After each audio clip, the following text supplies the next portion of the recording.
turabashimiye abadukurikiye kuri Patches TV. Twagize amahirwe muri iki kiganiro inyigisho za Kiliziya kwakira nyiricyubahiro Musenyeri Harorimana Vincent, umwepiskopi wa diocese ya Ruhengeri, akaba ari n'intumwa y'inama y'abepiskopi mu Rwanda mu makoraniro mpuzamahanga y'Eucharistia. Turaza kuganira kuri ayo makoraniro. Nyiricyubahiro Musenyeri Vincent Harorimana yavutse ku itariki ya 2 z'ukwa 1962 muri paruwasi ya Mubuga muri diocese ya Nyundo. Nyuma y'amashuri mato yinjiye mu seminari nto Mutagatifu Pio ku Nyundo, aho yamaze gusoza yakomeje muri propedeutique irutongo kuva muri 1983 kugeza muri 1984. Nyuma akomeza amashuri nyine muri filosofi na theologie mu seminari nkuru inyakibanda kuva muri 1984 kugera muri 1990, ubwo yabonaga baccalauréat muri theologie muri Université Pontificale Urbanienne. Tariki ya 8 z'ukwa 1990 yabaye umusaserdoti, agira n'amahirwe mu busaserdoti na nyir'ubutungane Papa Jean Paul II, Mutagatifu Jean Paul II, igibwo yakoraga urugendo rwe mu Rwanda. Nyuma yuko abaye umusaserdoti, nyiricyubahiro Vincent Harorimana yakoze imirimo inyuranye hagati ya 1993 yabaye vicaire muri paruwasi ya Gisenyi, 1993-1999 akomeza amashuri ye muri Université Pontificale Grégorienne i Roma, aho yabonye impamyabumenyi ihanitse doctorat muri théologie dogmatique. Kuva muri 2000 kugeza muri 2012 yabaye recteur wa Petit Séminaire Mutagatifu Pio muri diocese ya Nyundo. Kuva muri 2004 aba umwarimu wigisha théologie dogmatique mu seminari nkuru Nyakibanda. Yabaye kandi membre wa Collège des Consulteurs, agira n'amakomisiyo anyuranye ayoboye, harimo ubukungu, harimo pastoral de vocation, harimo liturgia ndetse n'umuziki nyobokamana. Uyu munsi twakiriye Musenyeri Vincent Harorimana kugira ngo tuvugane ku makoraniro mpuzamahanga y'Eucharistia agiye kuba ku nshuro ya 52 ku isi hose. Mu Rwanda tukaba tugiye kuyatangira, ariko yaragombaga kuba umwaka ushize, ariko kubera ibihe bya corona bikazaba muri uyu mwaka. Araza kudusobanura ku buryo burambuye kuri ayo makoraniro mpuzamahanga y'Eucharistia. Turabakiriye nyiricyubahiro Musenyeri Vincent. Murakoze cyane. Patches TV. Murakoze cyane. Musenyeri, nagira ngo mbabaze amakoraniro y'Eucharistia yavutse ryari? Ese mu Rwanda ayo makoraniro ameze ate, ageze he, n'ibyo muteganya nibi? Murakoze cyane kuri iki kiganiro. Amakoraniro y'Eucharistia yatangiye mu gihugu cy'Ufaransa turutse ku gitekerezo cy'umukristu Émilie Tamizier wavutse mwaka wa 1834, yitaba Imana mu mwaka wa 1910. Uyu Émilie Tamizier ashingiye ku myumvire n'icyubahiro umupadiri wamuyoboraga mu byaroho Aymar.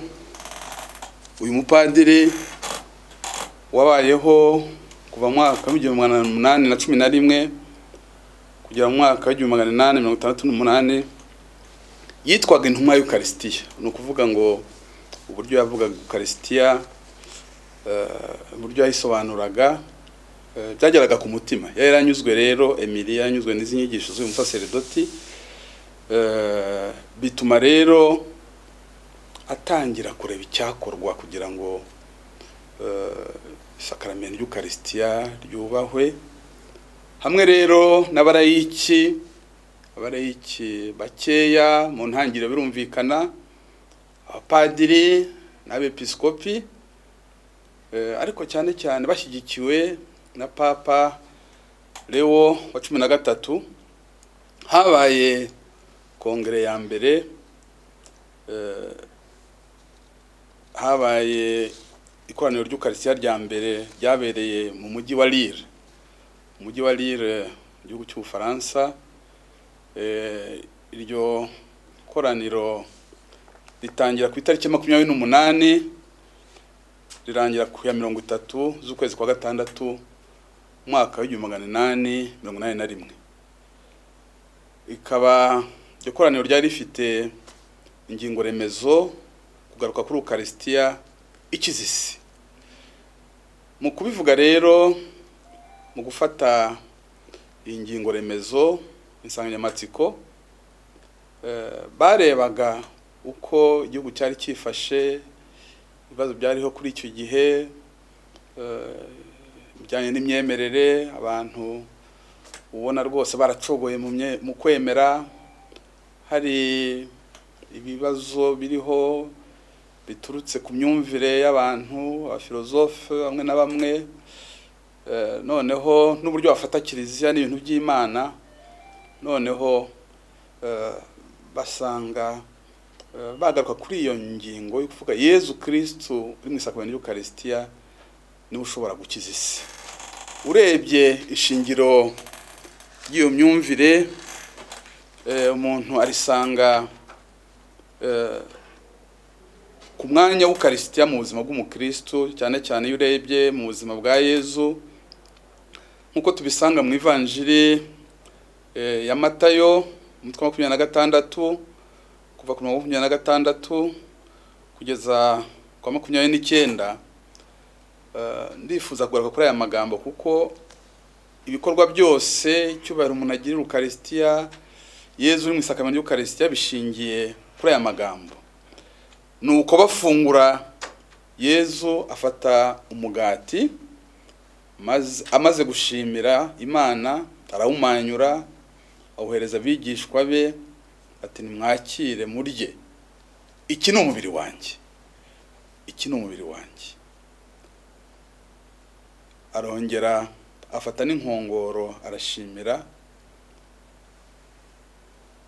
arabahereza, ati nimunyweho mwese kuko icyo ari amaraso yanjye ay'isezerano agiye kumenerwa benshi ngo bababarirwe ibyaha. Ndababwiye sinzongera kunywa ukundi ku mbuto y'umuzabibu kugeza ku munsi nzanywera divayi nshya hamwe namwe mu ngoma ya Data. Kimwe n'abandi banditse mu Evanjiri nka Mutagatifu Luka ndetse no mu byakozwe n'intumwa, urebye mu mabaruwa ya Paulo Mutagatifu, usanga bagenda bagaruka cyane ukuntu Ukarisitiya, Yezu mu isakamento y'Ukarisitiya, abakristo babonagamo impamba y'ubuzima, imbaraga. Ubwo rero kugaruka cyane kuri Yezu Kristo, ifunguro n'inshuti tubana, akaba ari byo bashingiyeho kugira ngo amahuriro, amakoraniro y'Ukarisitiya ashinga imizi. Guhera icyo gihe rero kugeza ubu ngubu, turitegura kugira ikoraniro ry'Ukarisitiya ku nshuro ya 52 rizabera mu gihugu cya Hongiriya, i Budapest. Ikintu rero umuntu abona nuko amakoraniro agamije rwose gufasha abantu kurushaho kumenya no gukunda Nyagasani Yezu Kristo umwami wacu uri mu isakamento y'Ukarisitiya, ari naryo zingiro ry'ubuzima bwa Kiliziya n'iremezo ry'ubutumwa bwayo bwo kugeza umukiro kuri bose. Akaba ari byo Papa Yohani Paulo wa II yagarutseho muri uru rwandiko yandikiye abakristo bose, aho agira ati muri rw'Ikilatini, Ecclesia de Eucharistia vivit, Kiliziya ibeshwaho n'Ukarisitiya.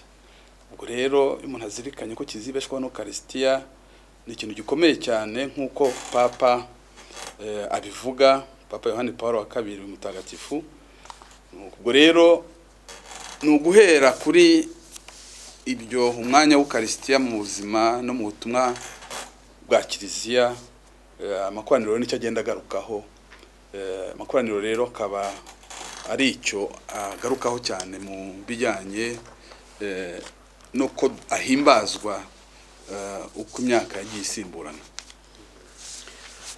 Murakoze Monseigneur, mutubwiye uko Kongere Eucharistique yatangiye mu Bufaransa mu kinyejana cya 19. Umulayiki Emery yafashijwe n'abasaserdoti n'abepiskopi bagatangira Kongere Eucharistique, ariko bikaba byaratangiriye mu bihe i Burayi hari ubuhakanyi, hari inyigisho zihakana zirwanya Kiliziya, zirwanya abihaye Imana nyuma ya Revolution ya Faransa. Monseigneur, nagira ngo mbabaze muri ibi bihe by'umwihariko mu Rwanda cyangwa se muri Afurika muri rusange, aho umuntu yavuga ate ko Kongere Eucharistique yasubiza ibibazo bimwe abantu bibaza, cyane cyane abavuga bati Kiliziya Gatolika ifite imyemerere yaturutse i Burayi, cyangwa se bakaguruka ku myemerere n'amadini gakondo. Monseigneur, iri sakramento ritagatifu ry'Ukaristiya ryaba igisubizo cy'ukwemera mu bantu bavuga ibyo byose n'abavuga ubuhakanyi ku mugaragaro? Murakoze cyane. Iyo urebye amakoraniro y'Ukaristiya icyo agamije usanga ari ugufasha abemera cyane cyane, ntabwo ari urubuga rw'impaka kugira ngo umuntu agire abo yemeza akoresheje ingingo izi n'izi, akoresheje ubuhanga ubu n'ubu, ahubwo ni uburyo abemera Kristo uri rwose mu isakamento ry'Ukaristiya bamugaragariza icyubahiro, bakamugana, bakamushengerera, bakamwubaha ku buryo bwose. Ubwo rero mu bijyanye n'imikorere uko amakoraniro agenda, ntabwo kiba kigamije ari ukugira abo wemeza kubera imvugo n'ibisobanuro, ahubwo ni n'ubuhamya umuntu atanga ku buryo uzi kwitegereza ashobora kuhita yumva ko nyine uriya muntu afite ukwemera, yemera Kristo uri rwose mu isakamento y'Ukaristiya, ariko bikanagaragara no mu buzima bwe, atari ukuvuga ngo ni ibyo akora bigaragara inyuma, ahubwo uburyo Ukaristiya imutunze, uburyo abayeho. Ubwo rero ndumva kuzirikana cyane Yezu Kristo mu isakamento y'Ukaristiya nk'ifunguro n'inshuti tubana, none ukanabigaragaza mu buzima bwawe, ubundi uzi kwitegereza yahita avuga ati koko Yezu ni muzima, Yezu arigaragaza mu buzima bw'uriya muvandimwe, atagombye no gusobanura cyane kugira ngo umuntu yumve ngo mbese wowe urabyumva ute, Yezu ari mu Ukaristiya gute, ahubwo uko abayeho bikaba byatuma umuntu w'umuhakanyi cyangwa se n'undi wese ufite imyumvire idakwiriye, ahubwo byamutera kwibaza akavuga ati uriya muntu uko mubona koko atunzwe na Yezu isakamento ry'urukundo. Murakoze Monseigneur, mwahisemo insanganyamatsiko mu Rwanda, mwahisemo Ukaristiya n'isoko y'ubuvandimwe. Nagira ngo mbabaze, nyuma ya Jenoside yakorewe Abatutsi, Abanyarwanda bagize ibikomere binyuranye ku mubiri, kuri roho, mu myemerere yabo, hari n'abavuye muri Kiliziya Gatolika kubera amateka banyuzemo. Monseigneur, kugira ngo Yezu muzima mu isakamento ritagatifu ry'Ukaristiya akomeza bisoko y'ubuvandimwe mu bana ba Kiliziya no mu Banyarwanda muri rusange, ufite izihe ngamba zo kubasobanurira ko Yezu Kristo mu isakamento ritagatifu ry'Ukaristiya yaduhuje n'Imana Data, atugira umwe? Nyuma yo gusangira ku meza matagatifu, mwumva abakristo bari bakwiriye kwitwara bate mu mibanire yabo ya buri munsi, aho batuye, mu midugudu, mu kazi, mu bikorwa binyuranye socio-economique, muri politike? Niyihe mibanire mwifuriza abakristo bahuriye mu isakamento y'Ukaristiya? iyo urebye insanganyamatsiko y'ikoraniro ry'Ukarisitiya rya 52, insanganyamatsiko irigira iti ni wowe soko y'imigisha yacu yose. Umuntu ahereye kuri Zaburi 87 umurongo wa 7. Niyo nsanganyamatsiko y'ikoraniro ry'Ukarisitiya mu rwego rw'isi yose, wa Kiliziya yose. Ni wowe soko y'imigisha yacu yose. Twebwe abepiskopi mu kunga ubumwe na Kiliziya mu guhimbaza iri koraniro, twaravuze tuti soko y'imigisha yacu yose, nuko tukavuga tuti n'imigisha dukeneye mu gihugu cyacu, mbese ineza twifuriza igihugu cyacu, ineza twifuriza abanyarwanda, igihugu cyagize amateka mabi, hagaragaye ubugizi bwa nabi bujyana no kuri jenoside yakorewe abatutsi.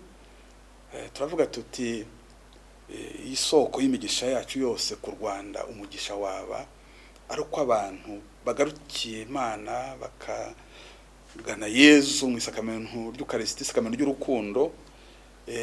Nuko rero kugaruka cyane kuri Ukarisitiya, isoko y'ubuzima, ni ukuvuga ngo aho ubona abanyarwanda bugarijwe n'urupfu, abantu bapfushije ababo, abantu bafite ibikomere bitandukanye bijyanye n'aya mateka, hano kavuga uti Ukarisitiya yaba hahandi avoma ubuzima, akigaruramo ubuzima, akava mu rupfu akajya mu buzima. Noneho tukongera tukavuga tuti impuhwe.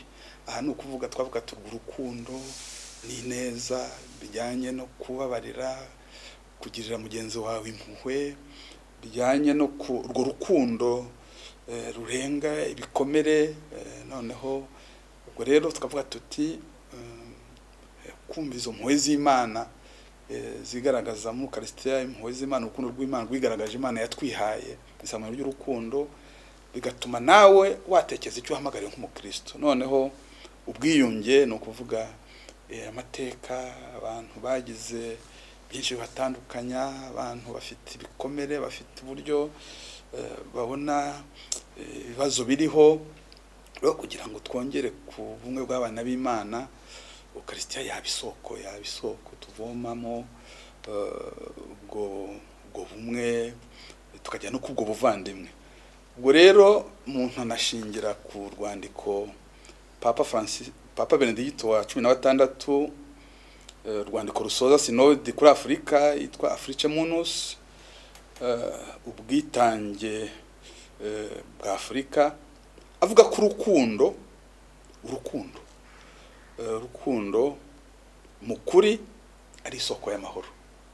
Rero turavuga tuti isakamento ry'urukundo, Ukarisitiya ntagatifu, urukundo mukuri ni isoko y'amahoro. Noneho rero tukavuga tuti Ukarisitiya yabera abanyarwanda, abakristo, rwose isoko y'amahoro aturuka muri uko kubabarira, nuko gushaka ubwumvikane. Papa rero agira ati ibikorwa by'urukundo bisumba kure iby'ubutabera bw'abantu, kuko bigeza naho umuntu atanga ikiriki. Baruwa ya mbere ya Yohani Mutagatifu umutwe wa 3 umurongo wa 18 n'igira iti ntimugakundane mu magambo no ku rurimi, ahubwo mu bikorwa no mu kuri. Umwigishwa wa Kristo rero agomba gutera ikirenge mu cy'umwigisha we, akagira naho yemera ubwe guhara amagara ye kubera abavandimwe be. Iyo nayo ni baruwa ya mbere Yohani Mutagatifu. Nicyo kiguzi cy'amahoro nyayo ku Mana. Ibyo rero kubizirikana cyane cyane uhereye ku ibaruwa Paulo Mutagatifu y'Abanya Efezi umutwe wa 2 umurongo wa 14. Yezu rero mu isakamento ry'Ukarisitiya aturebana ya neza ye ihora igambiriye kudukura habi. Yezu mu isakamento ry'Ukarisitiya aturebana ya neza ye igambiriye kudukura habi, ineza igambiriye kudukiza icyaha n'icyago, kuko iki gihugu cyacu cyagize ibihe bibi cyane, iyo ndoro rero Yezu tureba ni neza, bikadufasha kwiyunga n'Imana no kugoboka aho tubabaye hose. Akaba ari umutima rero utirengagiza akaga undi yaba arimo, ni rwa rukundo nyampuhwe rutagamburuzwa n'inabi cyangwa ubuhemu. Aha ni ikintu ngombwa cyane muri Ukaristiya dukwiye kuvomamo, rukundo nyampuhwe. Uhabwa Ukaristiya akakirwa urukundo nyampuhwe rutagamburuzwa n'inabi cyangwa ubuhemu. Mu Rwanda tukumva ari ikintu gikenewe cyane. Urwo rukundo ni rwo rufasha abantu kujya mbere mu gusaba imbabazi no mu kubabarira. Mbese nk'uko na Nyagasani Umwami wacu Yezu Kristu ku musaraba yababariraga, none tukagenza nkawe. Iyo tumugannye rero tumwizeye, atwumva vuba akatubabarira bwangu, nk'uko yabigenjereje uriya bari babambanywe bamwiyambaje. Tubona rero rwose muri iki gihugu cyacu cy'u Rwanda abakristo bavomye kuri iyo soko y'urukundo, harimo imbabazi, kwakirana, twashobora kugera kuri twabaho tukaba bazima, igihugu kikaba kizima, kikaba gituwe n'abantu bazima, igihugu kirangwa n'urukundo, kigahumeka amahoro, ubwiyunge n'ubuvandimwe. Ku bakristo rero duhamya ko gusangira Ukaristiya ari igihango, ubundi no gusangira bisanzwe ni igihango. Abantu basangiye nta uhemukira undi, nuko basangiye nyine abantu basangiye. Noneho twakongeraho rero gusangira Yezu mu isakramento ry'urukundo, ukumva nyine ari isoko idakama y'ubuzima, impuhwe, urukundo, ubwiyunge n'ubuvandimwe. Murakoze Musenyeri, nagira ngo noneho mutubwire gahunda yo guhimbaza iri koraniro iteye ite? Twunze ubumwe na Kiliziya yose turifuza kugendera muri iyo ntego y'ikoraniro ry'Ukaristiya duhimbaza ku 52. Ni we soko y'imigisha yacu yose. Ukaristiya soko y'ubuzima, impuhwe n'ubwiyunge. Aha rero ujyashya no guhimbaza ayo makoraniro biri ku ntera nyinshi. Hari umuntu ku giti cye muri iki gihe cy'ikoraniro ry'Ukaristiya, twifuza ko umuntu ku giti cye yagira intambwe atera mu kurushaho kumva agaciro k'Ukaristiya mu buzima bwe no mu butumwa bwe, kurushaho kumva igihango cy'abasangiye Yezu mu isakramento ry'urukundo. Umuntu ku giti cye akarushaho kumva icyubahiro agomba guha Yezu mu isakramento ry'Ukaristiya. Yezu wese uri rwose mu gisa n'umugati no mu gisa na divayi, icyubahiro agomba kumuha, ibijyanye no misa ntagatifu nakabigarukaho, kubahiriza umunsi w'icyumweru n'iminsi mikuru yategetswe. Umuntu ku giti cye akagira uburyo intambwe atera mu kurushaho kumva agaciro k'Ukaristiya mu buzima no mu butumwa bwe. Noneho hakaba n'indi ntera, umuryango, uriya muryango, abantu babana, ababyeyi, abana mu rugo. Muzi ko mu rugo abakristo bajya no mu misa bakaba basangira Yezu mu isakramento ry'urukundo. Ubundi bikwiye no byo kugera ahantu nawe muri urwo rugo agira uburyo abayeho nk'uhawe Yezu mu isakramento ry'Ukaristiya kandi wasangiye n'uwo bashakanye Ukaristiya ntagatifu. No hagati y'abana n'ababyeyi nabyo gusangira Ukaristiya byakubaka urugo, kuko ari isakramento ry'urukundo, impuhwe, ubwiyunge, biranakenewe cyane no mu bantu babana n'abashakanye mu miryango. Noneho n'amatsinda rero naho abantu bahurira, cyane cyane bahujwe n'iki Ukaristiya yaza ishimangirwa ubumwe, ubuvandimwe n'urukundo bigomba kubaranga. Mu bijyanye rero usibye iyo ntera, twifuje ko mu rwego rwa buri paruwase bagira uburyo bahimbaza amahuriro, ihuriro ry'Ukaristiya. Ni muri iki cyumweru muri iyi minsi buri ejo bundi guhera kwa kane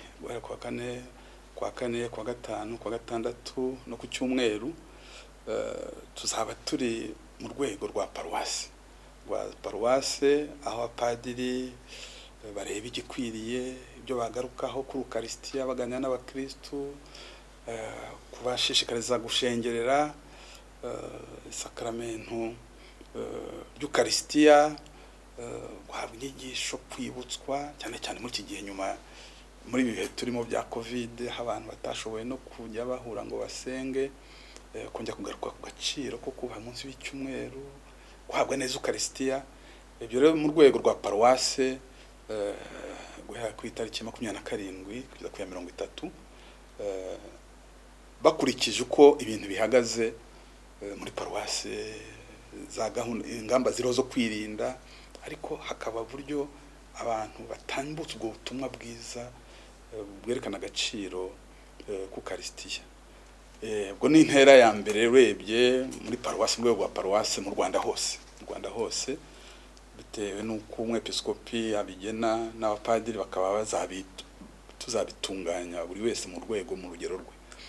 Intera ya kabiri rero ni mu rwego rwa diyoseze zose z'u Rwanda, kuva ku itariki ya 3 kugeza ku ya 6 z'ukwezi kwa gatandatu, tubihuza n'umunsi w'isakaramentu ry'Ukaristiya.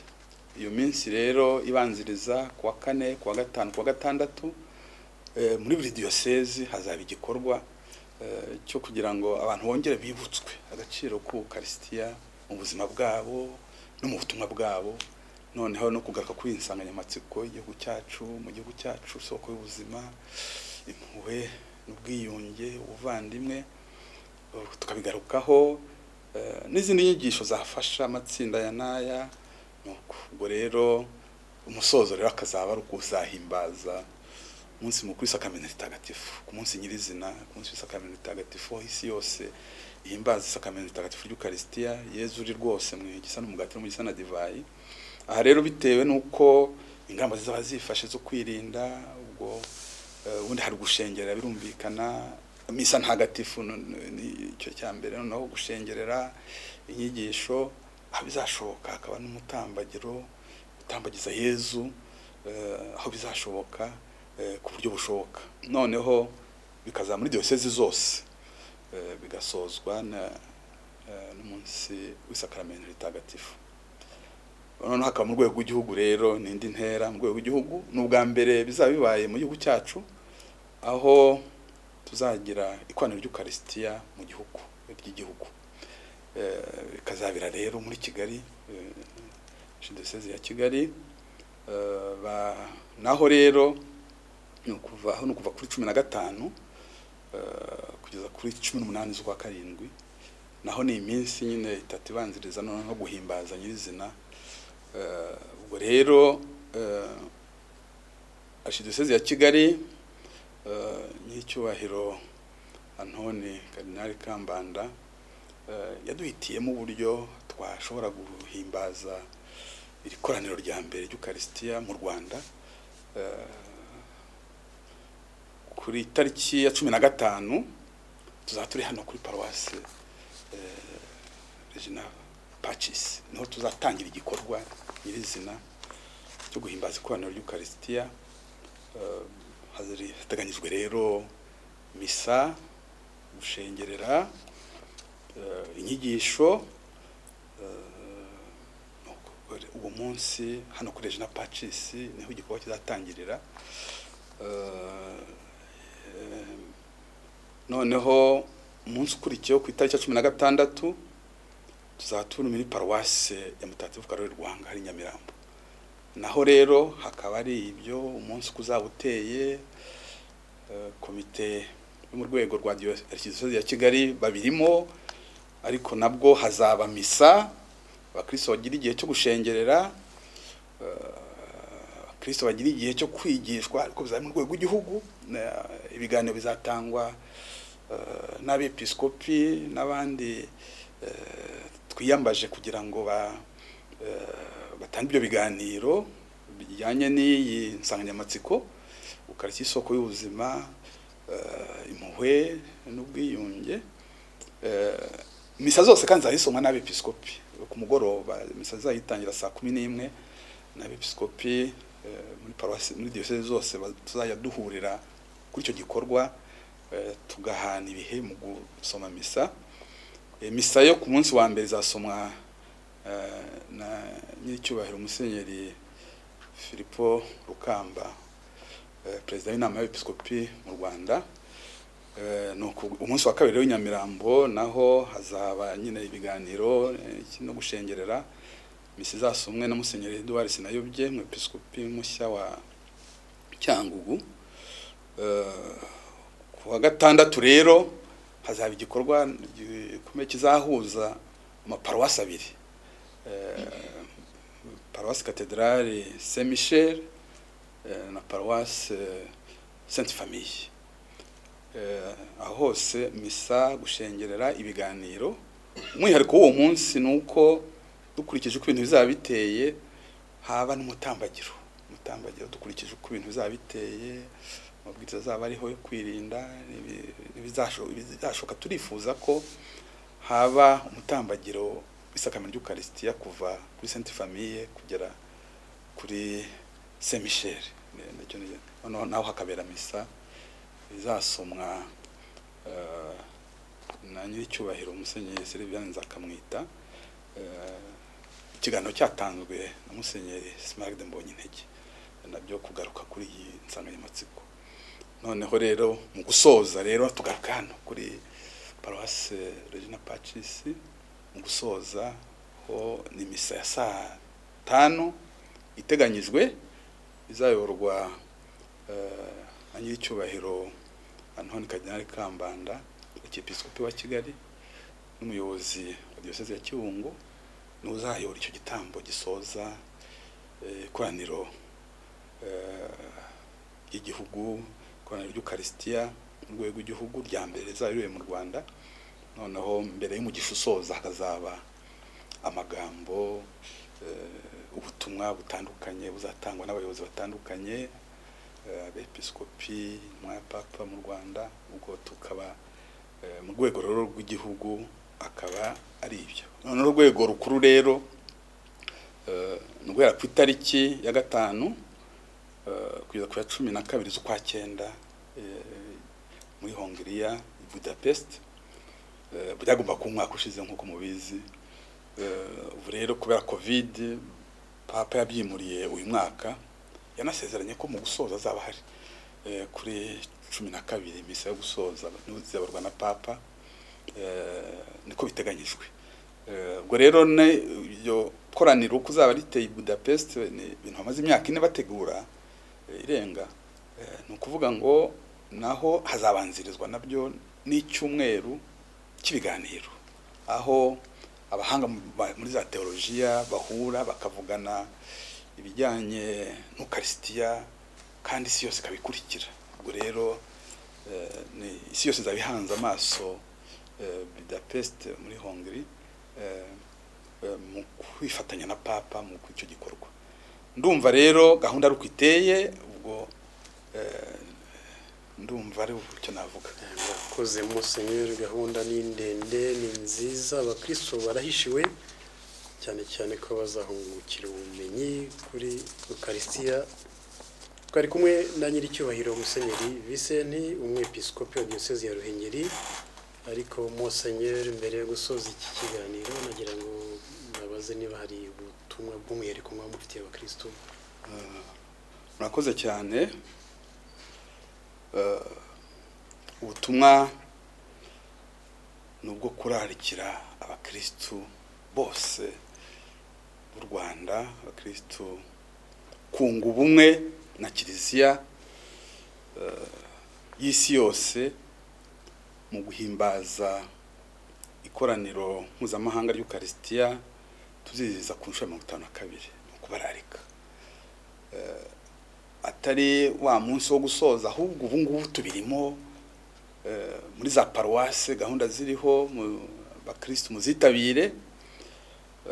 Insanganyamatsiko niwe soko y'imigisha yacu yose, ngo mu rwego rw'igihugu rw'isi yose, none mu gihugu cyacu insanganyamatsiko Eucharistia, isoko y'ubuzima, impuhwe n'ubwiyunge.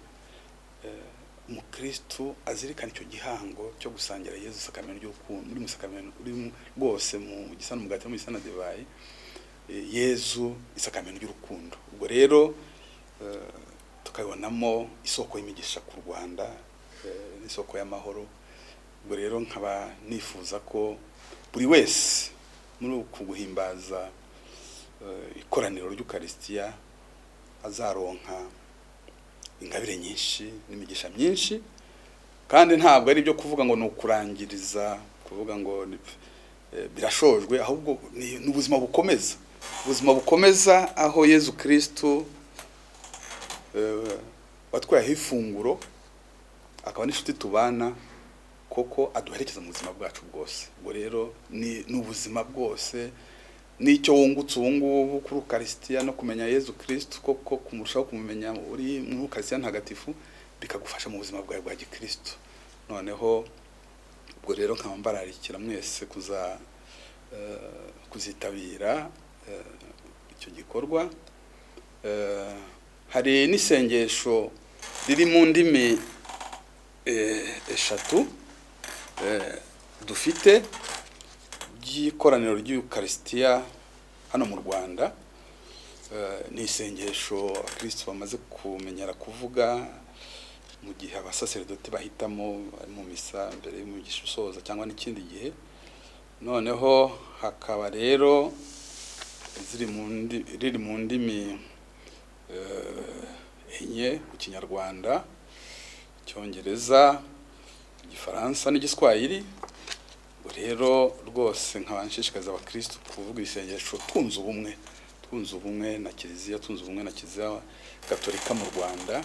Noneho ikindi nagarukaho cyane no kugaruka ku isengesho misa, kwinoza, kubaha igitambo cya misa, nuko kunoza misa ukabuzi ko uhura na Kristo, kuko no kuba munsi w'icyumweru no ku n'iminsi mikuru itegetswe. Noneho kumuhabwa neza, guhabwa Yezu mu isakamento y'Eucharistia, ukamuhabwa neza, ukamuhabwa n'umutima usukuye. Niho nyine umuntu ashobora kugira kwera imbuto, niho agira imbuto nyine zigaragara, kumuhabwa neza, noneho no kumushengerera. Ubu rero nkagira ngo no muri za paruwasi zose, no mu miryango, mu ngo z'abapadiri, abihaye Imana, no muri za paruwasi bakwiye kugira umunsi byibura bumvikanaho ugenewe gushengera Yezu mu isakamento y'Eucharistia, kugenda ukamugana ukumva uri kumwe nawe mu isakamento y'Eucharistia, kubera ko ari inshuti tubana. Ubundi rero hari ikintu gikomeye kijyanye n'iri koraniro ry'Eucharistia, nuko ku itariki ya 5 z'ukwa gatandatu, no kuvuga muri ya minsi 3 itegura guhimbaza ikoraniro ry'Eucharistia mu rwego rwa diocese, banziriza ku munsi ubanziriza isakamento ritagatifu ku gatandatu, tuzagira isaha imwe mu gihugu cyose, twifatanyije n'isi yose nayo kuri itariki yahisemo ko abakristo bose bahurira ku isi hose, bahurira ku isengesho ryo gushengerera Yezu Kristo mu isakamento y'Eucharistia, adoration. Noneho tukaba ari mu rwego rwo guhimbaza ikoraniro, buri wese afite icyo atura Imana, ariko duhurira kuri icyo gikomeye cyane cyo kugaruka ku gaciro n'umwanya isakamento y'Eucharistia, Yezu Kristo wana natwe mu isakamento y'Eucharistia afite mu buzima bwacu, mu butumwa bwacu. Ubwo rero aho bishobotse hose mu Rwanda, tukaba twifuza ko guhera 9:00 kugeza 10:00 yaba iyo saha twunze ubumwe n'isi yose, imbere ya Yezu tumutura amasengesho yacu, tumutura Kiliziya yacu, tumutura abayobozi ba Kiliziya, tumutura igihugu cyacu, tumutura isi yacu, ngo dufite n'ikibazo gikomeye cy'icyorezo cya COVID-19, tugahuriza kuri iryo sengesho tutakambira Imana ngo idutabare dukize. Nuko ubwo rero guhera saa 9 kugeza saa 10 kuwa gatandatu ku cyari cya gatanu z'ukwa gatandatu tuzahura kuri iyo saha imwe tweguriye Imana mu isengesho ryo gushengerera Yezu Kristo mu isabune y'Eucharistia. Aho bitazashoboka guhera saa 9 kugeza saa 10, abantu bashobora gufata n'indi saha y'uwo munsi ibashobokeye bari kuri paroisse centrale cyangwa ingo z'abapadiri n'abiyeguriye Imana. Icyangombwa rero akaba ari uko duhuriza kuri iryo sengesho. Ubwo rero nkaba mbashimiye ndetse n'ibyakozwe kugeza ubu abakristo ndabashimira cyane, noneho bashishikariza ko muri iki gihe twinjiye mu himbaza nyirizina ry'ikoraniro ry'Eucharistia buri wese yagira uruhare kandi akaharonkera ingabire n'imigisha. Mbere yo gusoza ndagira ngo tuvuge isengesho dufatanyije, iri sengesho ry'ikoraniro ry'Eucharistia dufite ku izina ry'Imana Data na Mwana na Roho Mutagatifu. Amen. Isengesho ry'ikoraniro ry'Eucharistia. Mana mubyeyi wacu dukunda, mu kwigira umuntu k'umwana wawe watweretse urukundo nyamwe ruhebuje, maze muri Roho Mutagatifu twahawe imitima yacu igira ingoro yawe. Mu rupfu n'izuka bya Kristo twagize abavandimwe by'ukuri, Eucharistia itubera ifunguro rizima duhabwa kandi dushengera twiyoroheje, ikatubera impamba y'abazagana iwawe. Nikomeze tubera isoko y'ubuzima, dukure mu mwijima w'icyaha n'icyago, itwuzuzemo urukundo, impuhwe n'ubuvandimwe, dushimishe iteka no kuba bawe, kubwa Yezu Kristo umwami wacu. Amen. Ku izina ry'Imana Data na Mwana na Roho Mutagatifu. Amen. Turabashimira nyiricyubahiro Musenyeri Vicente, intumwa y'inama y'Episkopi mu Rwanda mu makoraniro mpuzamahanga y'Eucharistia, dusobanurire neza ibya Kongere Eucharistique, amakoraniro y'Eucharistia uko yateguwe ku isi ndetse no mu Rwanda. Turakomeza gushishikariza abadukurikira kuzagira uruhare rugaragara muri iyi misi mikuru ihimbaza amakoraniro mpuzamahanga y'Eucharistia, ariko cyane cyane bamugerageza kwinjira muri iri banga ridahezwa ry'ukwemera, iri banga riduhuza twese nk'Eucharistia nk'abakristo, ariko kugira ngo duhinduke nk'uko insanganyamatsiko baduteguriye ibitwibutsa guhindura ubuzima, guhindura Eucharistie kaba koko isoko y'ubuzima, ubumwe n'ubwiyunge mu Banyarwanda, mu bakristo. Murakoze, twari kumwe na Musenyeri Vicente, turamushimiye. Kuri Patris TV tuzakomeza ibi biganiro tubagezaho inyigisho abashumba bazakomeza kutugezaho, ndetse n'igihe cyose tuzahura muri iyo minsi baduteganije. Murakoze.